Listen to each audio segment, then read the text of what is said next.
Bismillahirrahmanirrahim. Assalamualaikum warahmatullahi wabarakatuh. Innal hamdalillah nahmaduhu wa nasta'inuhu wa nastaghfiruh wa na'udzu billahi min shururi anfusina wa sayyiati a'malina. May yahdihillahu fala mudilla lahu wa may yudlilhu fala hadiya lahu.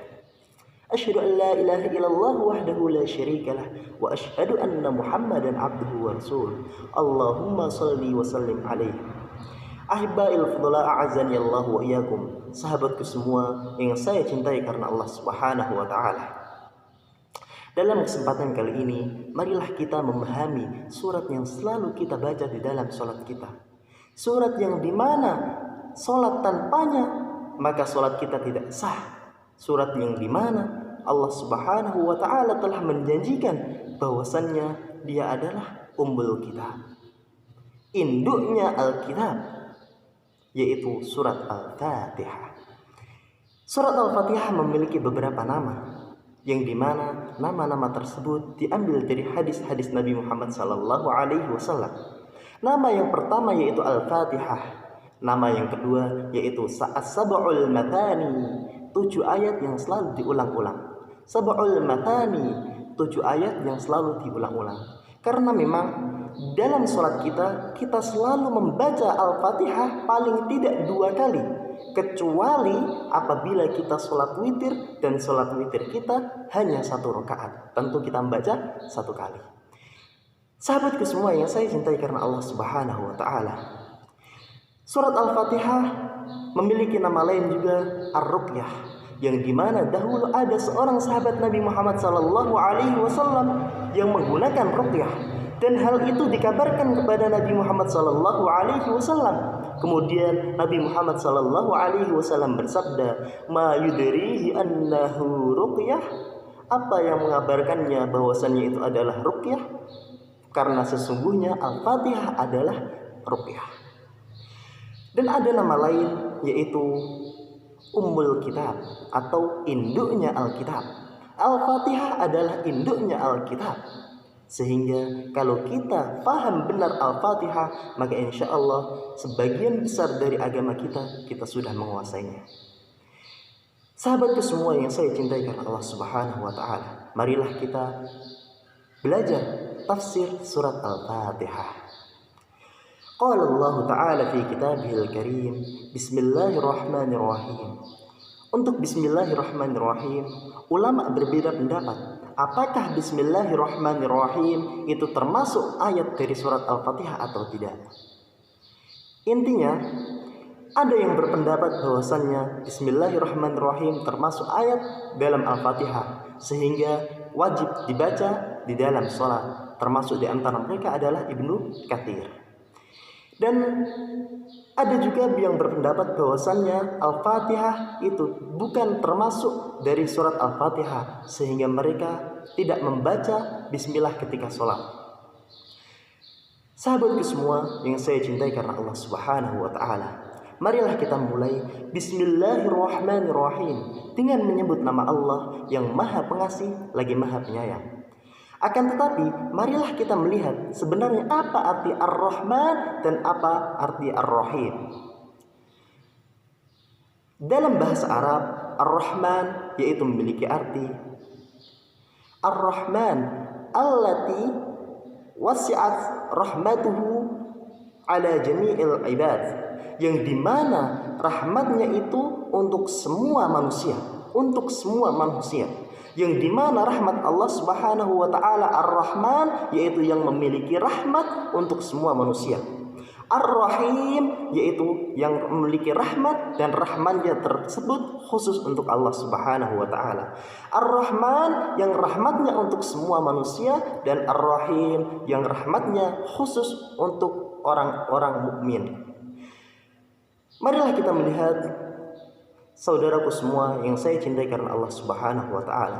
Allah Subhanahu wa taala pernah menamai Rasulullah sallallahu alaihi wasallam dengan sifat Ar-Rahim. Akan tetapi kalau Ar-Rahman itu khusus untuk Allah Subhanahu wa taala.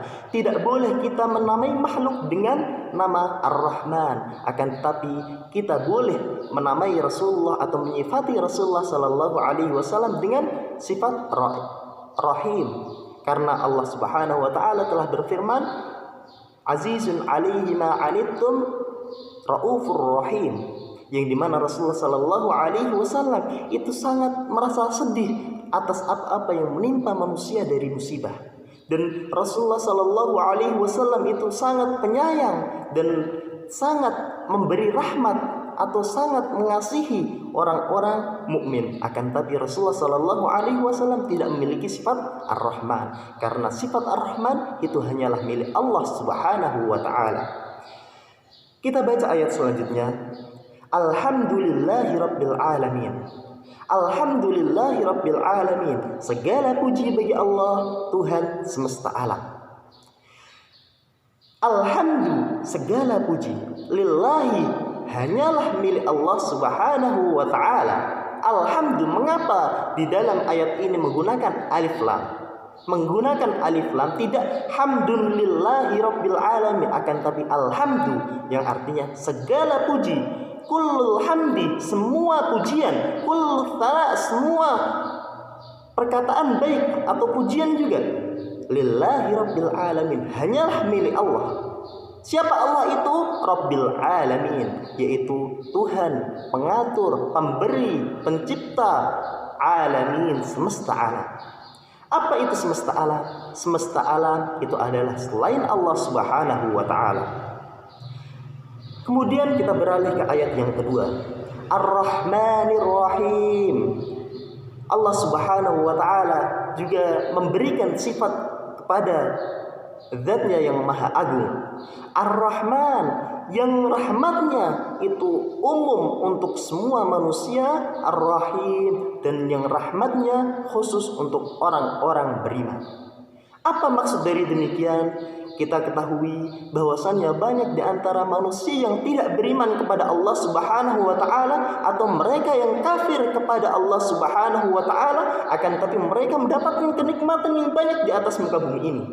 Mengapa hal demikian? Karena rahmat Allah Subhanahu wa ta'ala umum untuk hamba, semua hambanya di atas muka bumi ini. Akan tetapi khusus bagi orang-orang beriman di akhirat nanti, yaitu di surganya Allah Subhanahu wa ta'ala. Saudaraku semua yang saya cintai karena Allah Subhanahu wa ta'ala, Allah Subhanahu wa ta'ala sampai ayat kedua ini menyertakan 3 sifat untuk Allah Subhanahu wa ta'ala, yaitu pertama Rabbul Alamin, yang kedua Ar-Rahman, yang ketiga Ar-Rahim. Kemudian Allah Subhanahu wa ta'ala ingin menyertakan sifat yang keempat, yaitu Maliki Yaumiddin. Maliki Yaumiddin, yang merajai hari pembalasan. Yang merajai hari pembalasan maksudnya apa? Semua manusia akan dihisab dan semua manusia akan dibalas atas apa yang ia perbuat. Kemudian siapa yang akan membalas? Yang akan membalas adalah Allah Subhanahu wa ta'ala yang telah menciptakan mereka, Allah Subhanahu wa ta'ala yang telah merawat kita, dan Allah Subhanahu wa ta'ala yang telah menjadikan kita ada di atas muka bumi ini. Sehingga Allah Subhanahu wa ta'ala adalah Zat yang akan membalas perbuatan kita. Allah Subhanahu wa ta'ala juga telah berfirman, "Faman ya'mal mithqala dzarratin khairan yarah, wa man ya'mal mithqala dzarratin syarran yarah."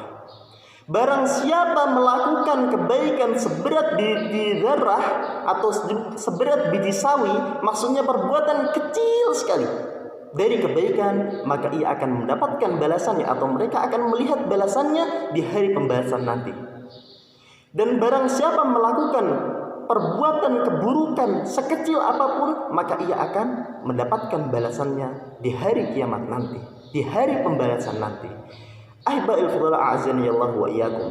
Allah Subhanahu wa ta'ala di dalam 4 ayat ini, atau di dalam 3 ayat ini, jadi yang beranggapan bahwasannya basmalah bukan termasuk surat Al-Fatihah, berarti 3 ayat ini, dan yang beranggapan bahwasannya basmalah termasuk dari surat Al-Fatihah, berarti 4 ayat ini Allah Subhanahu wa ta'ala telah memberikan beberapa syarat keimanan. Syarat keimanan yang pertama, Alhamdulillahi Rabbil Alamin, segala puji bagi Allah segala puji bagi Allah Tuhan semesta alam. Seakan-akan kita memuji Allah Subhanahu wa taala, dan di sana ada namanya ar-raja. Ada namanya al-mahabbah. Ada namanya al-mahabbah. Kita mencintai Allah Subhanahu wa taala sehingga kita menyanjung dan memuji Allah Subhanahu wa taala. Dan di ayat yang kedua ada Ar-Rahmanir Rahim, yaitu Ar-Raja. Ar-Raja. Yang pertama adalah Al-Mahabbah, yang kedua adalah Ar-Raja. Al-Mahabbah yaitu rasa cinta, dan di dalam ayat yang kedua Allah Subhanahu wa taala menyebutkan yang Maha Pengasih lagi Maha Penyayang, yang rahmatnya untuk semua hambanya, dan yang rahmatnya untuk hambanya yang beriman. Di dalam ayat yang kedua ada unsur yang dinamakan ar-raja, atau berharap, rasa berharap kepada Allah Subhanahu wa taala. Karena memang kita disuruh untuk berharap kepada Allah, dan kita dilarang untuk berharap berlebihan kepada makhluk Allah Subhanahu wa taala. Li'annal makhluqina du'afa, karena makhluk Allah Subhanahu wa taala itu lemah. Yang kuat hanyalah Allah Subhanahu wa taala, yang kaya hanyalah Allah Subhanahu wa taala. Semua yang ada di tangan makhluk adalah titipan dari Allah Subhanahu wa taala. Sahabatku semua yang saya cintai karena Allah Subhanahu wa taala, yang ayat pertama di sana ada unsur al-mahabbah, dan di ayat yang kedua ada unsur ar-raja, dan di ayat yang ketiga ada unsur al-khauf, Maliki Yaumiddin, yang merajai hari pembalasan, bahwasannya semua perbuatan manusia akan dibalas oleh Allah Subhanahu wa taala, yang dimana di sana ada unsur rasa takut kepada Allah Subhanahu wa taala. Dan kita tahu bahwasannya ibadah kita itu harus dipenuhi dengan tiga hal tersebut. Yang pertama al-mahabbah, ketika kita beribadah kepada Allah Subhanahu wa taala, kita harus mencintai Allah Subhanahu wa taala. Dan yang kedua itu harus ada unsur ar-raja, atau kita berharap bahwasannya ibadah kita diterima oleh Allah Subhanahu wa taala. Dan yang ketiga yaitu ada unsur al-khauf, kita takut seakan-akan ibadah kita tidak diterima oleh Allah Subhanahu wa taala. Dengan tiga hal ini insya Allah ibadah kita akan diterima di sisi Allah Subhanahu wa taala, dan kita akan menjadi hambanya yang bertakwa kepada Allah Subhanahu wa taala. Kemudian setelah Allah Subhanahu wa taala menyebutkan sifat-sifatnya di dalam 4 ayat tersebut, kita lanjutkan ke ayat yang kelima. Iyyaka na'budu wa iyyaka nasta'in. Ya Allah, hanya kepadamu-lah kita menyembah, dan hanya kepadamu-lah kita meminta tolong. Inilah akidah yang terbesar bagi manusia. Hanya kepada Allah Subhanahu wa taala kita menyembah, dan hanya kepada Allah kita meminta tolong. Ini adalah konsekuensi tauhid yang dimana wajib bagi seorang muslim untuk mengimaninya, bahwasannya kita tidak boleh menyembah, kita tidak boleh beribadah kecuali kepada Allah Subhanahu wa taala. Bukankah kita tahu bahwasannya la ilaha illallah memiliki 2 rukun? La ilaha illallah memiliki 2 rukun. Yang pertama al-itsbat, yang kedua an-nafyu, atau kebalikannya. Yang pertama an-nafyu, yang kedua al-itsbat. An-nafyu yaitu menafikan atau meniadakan Tuhan yang berhak disembah selain Allah Subhanahu wa taala, illallah. Yang kedua yaitu al-itsbat, menetapkan bahwasannya Tuhan yang berhak disembah selain Allah adalah Tuhan yang berhak disembah adalah Allah semata. Tuhan yang berhak disembah adalah Allah semata. Yang dimana ini adalah rukun tauhid, rukun la ilaha illallah, yaitu ada 2 hal, an-nafyu dan al-itsbat. Jamaah Ahibbail fudhal a'azaniyallahu wa iyyakum. Di dalam ayat yang kelima Allah Subhanahu wa taala ingin menjelaskan bahwasannya bagi seorang muslim wajib untuk menyembah Allah dan meninggalkan sesembahan selain Allah, untuk meminta tolong kepada Allah dan meminta tolong kepada Allah dan meninggalkan untuk meminta tolong kepada selain Allah Subhanahu wa taala. Karena kalau kita lihat Allah Subhanahu wa Ta'ala yang Maha Kaya. Kemudian kenapa kita meminta tolong kepada orang lain? Apabila kita meminta rizki, mintalah kepada Allah Subhanahu wa Ta'ala. Allah yang memiliki segalanya. Ketika kita merasa lemah, mintalah tolong kepada Allah Subhanahu wa Ta'ala. Innallaha qawi. Sesungguhnya Allah Subhanahu wa Ta'ala adalah yang maha kuat. Tidak ada hamba yang kuat kecuali dikuatkan oleh Allah Subhanahu wa Ta'ala. Maka marilah kita menjadi hamba yang mentauhidkan Allah Subhanahu wa Ta'ala dalam peribadahan kepadanya. Ihdinas siratal mustaqim. Setelah kita memuji Allah Subhanahu wa Ta'ala, kita berdoa atau meminta kepada Allah Subhanahu wa Ta'ala, dan itu adalah adab bagi seorang muslim ketika ingin berdoa kepada Allah Subhanahu wa Ta'ala, memuji Allah Subhanahu wa Ta'ala. Maka ada suatu hadis, Allahumma inni as'aluka bi asma'ikal husna wa sifatikal ulya. Ya Allah, aku meminta kepadamu dengan nama-namamu yang tinggi, yang agung, wa sifatikal ula, dan sifat-sifatmu yang berada di puncak kemuliaan. Ahibba'il fudala a'azzani Allah wa iyyakum. Apa doa yang selalu kita minta dalam sholat kita, di dalam rakaat-rakaat yang telah kita lakukan di dalam sholat kita? Ihdinas siratal mustaqim. Ya Allah, berilah kami hidayah ya Allah. Ihdinas siratal mustaqim. Ya Allah, berilah kami hidayah ya Allah. Hidayah apa? Hidayah menuju jalanmu yang lurus. Hidayah menuju jalanmu yang lurus ya Allah. Berilah kami hidayah, hidayah menuju jalanmu yang lurus ya Allah. Ada seseorang yang pemahamannya menyeleweng. Kemudian mereka berkata, orang muslim itu meminta hidayah kepada Allah Subhanahu wa Ta'ala, Tuhannya, di dalam sholatnya, di dalam rakaat-rakaatnya. Berarti mereka dalam keadaan sesat. Maka kita jawab, sesungguhnya kita meminta agar Allah Subhanahu wa Ta'ala selalu menjaga kita di dalam hidayah. Karena Allah Subhanahu wa Ta'ala telah menciptakan hati untuk kita. Dan kita tahu bahwasannya al-qalbu yaitu hati, ma la yusamma al-qalbu qalban illa annahu yataqallab. La yusamma al-qalbu qalban illa annahu yataqallab. Hati itu tidak dinamakan hati kecuali karena perangai hati tersebut, yaitu yataqallab, atau besok seperti ini, sekarang seperti ini, sekarang seperti ini, nanti seperti ini. Itulah tabiat hati, berbolak-balik.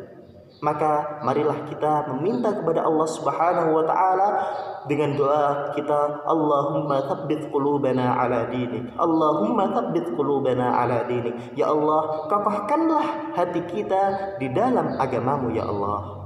Kokohkanlah hati kita di dalam agamamu ya Allah. Karena Allah Subhanahu wa Ta'ala yang membolak-balikkan hati manusia. Dan marilah kita meminta hidayah kepada Allah Subhanahu wa Ta'ala agar kita selalu jalan yang lurus, jalan yang lurus. Kemudian apakah jalan yang lurus itu? Allah Subhanahu wa Ta'ala telah menjelaskan, siratal ladzina an'amta 'alaihim, yaitu jalan orang-orang yang telah Engkau beri nikmat kepada mereka. Jalan orang-orang yang telah Engkau beri nikmat kepada mereka. Siapa mereka? Allah Subhanahu wa Ta'ala telah menjelaskan di dalam ayat lain, siratal ladzina an'amta 'alaihim minan nabiyyin was-siddiqin wasyuhada'i was-salihin fahasuna ulaika rafiqa. Siratal ladzina an'amta 'alaihim minan nabiyyin, termasuk jalan orang-orang yang telah Engkau beri nikmat kepada mereka. Minan nabiyyin, dari golongan para nabi. Kita bukan para nabi. Wasyuhada, dan golongan orang-orang, wasiddiqin, dan golongan para siddiq. Siddiqu hadhil ummah Abu Bakrin as-Siddiq. Yang siddiqnya umat ini adalah Abu Bakrin as-Siddiq. Dan jadi kita meminta Allah Subhanahu wa Ta'ala agar kita dapat berjalan sesuai jalan Rasulullah sallallahu alaihi wasallam, sesuai jalan Abu Bakar, wasyuhada'i was-salihin, wasyuhada, dan termasuk di antara syuhada adalah Umar bin Khattab, Utsman, dan Ali, yang dimana Rasulullah sallallahu alaihi wasallam suatu ketika di atas gunung Uhud Rasulullah Shallallahu Alaihi Wasallam ketika di atas gunung Uhud bersama Abu Bakar, Umar, dan Utsman. Dalam suatu hadis, dalam suatu riwayat, di sana juga ada Ali. Rasulullah Shallallahu Alaihi Wasallam bersama dua sahabatnya, yaitu bersama tiga sahabatnya, yaitu Abu Bakar, Umar, dan Utsman. Ketika itu Uhud bergoyang atau terjadi gempa bumi kecil, mungkin besar, terjadi getaran. Sehingga Rasulullah Shallallahu Alaihi Wasallam bersabda, "Uthbut ya Uhud, tenanglah wahai Uhud.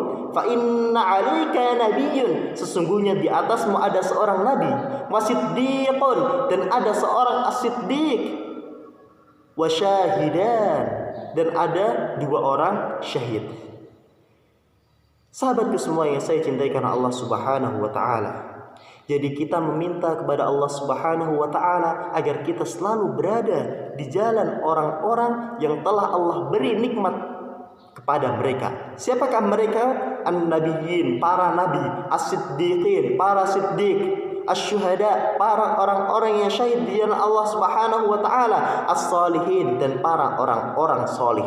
Dan semoga Allah Subhanahu wa taala menjadikan kita orang-orang yang salih dan bisa menjadikan kita orang-orang yang syahid di jalan Allah Subhanahu wa taala. Dan kita sebagai penuntut ilmu, apabila kita belum kembali ke rumah kita, maka kita di jalan Allah Subhanahu wa taala. Man kharaja fi talabil ilmi kana fi sabilillahi hatta yarji. Sesungguhnya siapa yang keluar dari rumahnya untuk menuntut ilmu, maka ia di jalan Allah Subhanahu wa taala sampai ia kembali ke rumahnya.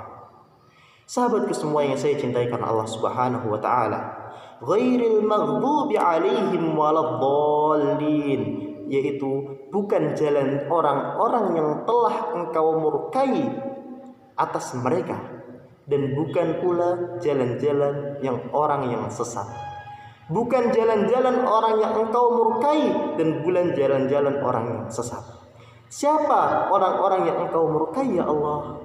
Mereka adalah al-Yahud wa man ittasafa bi sifatihim, yaitu orang-orang Yahudi dan orang-orang yang beramal amalan orang Yahudi. Apa amalan orang Yahudi? Orang Yahudi adalah ahlul ilm. Mereka adalah ahli ilmu. Walakinnahum lam ya'malu bi'ilmihim. Akan tetapi mereka tidak mengamalkan ilmu mereka. Mereka berilmu, akan tetapi mereka tidak mengamalkan ilmu mereka. Waladhdallin, dan bukan pula jalan orang-orang yang sesat. Siapa orang-orang yang sesat? Orang-orang yang sesat adalah orang-orang yang telah Allah Subhanahu wa taala ciptakan mereka. Siapa itu? Siapa itu mereka? Mereka adalah orang-orang Nasara, orang-orang Nasara, yaitu di bahasa kita sekarang orang-orang Kristen. Dan orang-orang yang bersifat seperti sifatnya orang-orang Kristen. Apa sifat mereka? Mereka beramal tanpa ilmu. Kita melihat dari ayat yang ke-7 bahwasannya Allah Subhanahu wa taala menyifatkan jalan orang-orang yang sesat dan orang-orang yang dimurkai, yaitu sifat orang-orang Yahudi dan orang-orang Nasrani. Akan tapi kita sebagai seorang muslim, marilah kita berhati-hati. Siapa tahu kita beramal dengan amalan mereka. Apa amalan mereka? Yang pertama, orang-orang Yahudi mereka berilmu akan tapi tidak beramal. Dan orang-orang Nasara mereka beramal tanpa didasari ilmu. Dan Allah Subhanahu wa taala telah menjelaskan di dalam Al-Qur'an, fa'alam annahu la ilaha illallah wastaghfir li dzambik. Fa'alam, maka ketahuilah, annahu la ilaha illallah wastaghfir li dzambik. Sesungguhnya Allah, la ilaha illallah, tiada Tuhan yang berhak disembah selain Allah Subhanahu wa taala, wastaghfir li dzambik, dan mintalah ampun atas dosa-dosa yang telah engkau perbuat. Sahabatku semua yang saya cintai karena Allah Subhanahu wa taala, oleh karena itu marilah kita beribadah kepada Allah Subhanahu wa taala dengan rasa cinta kepada Allah Subhanahu wa taala, dengan mengharap pahala pahala Allah Subhanahu wa taala dan takut atas dosa-dosa Allah Subhanahu wa taala. Dan di dalam ibadah kita, marilah kita mengesahkan Allah Subhanahu wa taala dalam ibadah kita, dan marilah kita selalu meminta tolong kepada Allah Subhanahu wa taala. Dan kemudian marilah kita selalu meminta hidayah kepada Allah Subhanahu wa taala agar selalu berada di jalan yang hak, selalu berada di jalan yang lurus, yaitu jalan para nabi, jalan para syuhada, jalan para orang-orang yang soleh. Oleh karena itu, teman-temanku semua yang saya cintai karena Allah Subhanahu wa taala, marilah kita memahami benar-benar tentang Al-Fatihah ini, karena kita selalu membaca surat Al-Fatihah di dalam salat-salat kita. Agar kita bisa menjadi orang-orang yang khusyuk di dalam salatnya, marilah kita memahami benar-benar apa kandungan yang ada di dalam surat Al-Fatihah ini. Barakallahu li wa lakum fi ulumina wa ulumikum, wa jama'ana Allahu fi jannatihil firdaus, wa barakallahu fikum. Wassalamu alaikum warahmatullahi wabarakatuh.